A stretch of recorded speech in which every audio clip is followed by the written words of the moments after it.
Party ముందుకెళ్తుందా అనేది. అది తెలిసి ఇక్కడున్న మైసూర్ బోండా రకరకాలుగా పాపం భయపడుతున్నాడు. అదేవిధంగా ఏదో సానుభూతి కోసం ప్రయత్నం చేస్తున్నాడు. ఇప్పుడు పోలీసులు ఎటువంటి సమాచారం కూడా బయటికి లేదు, దానికోసం అని చెప్పని నన్ను అరెస్ట్ చేస్తారని చెప్పుకోవడం అంటే తప్పు చేశాడు కాబట్టే అతను భయపడుతున్నాడు. తప్పు చేశాడు కాబట్టే అతను భయపడుతున్నాడు. తప్పు చేయకపోతే ఎందుకు భయపడాలి? ఎందుకు భయపడాలి?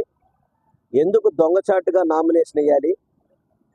ఇదేదో దాదాపు నేను ఒక 50,000 40,000 మెజార్టీతో గెలుస్తానని చెప్తున్నాడు కదా. అటువంటి వ్యక్తి ఇద్దరు తీసుకుని నామినేషన్కి వెళ్ళాడు అంటే అతనికి బలము లేదు, బలగము లేదని చెప్పి అర్థమైపోయి తన కొడుకు తప్ప నామినేషన్కి తీసుకెళ్లే దిక్కు కూడా కనీసం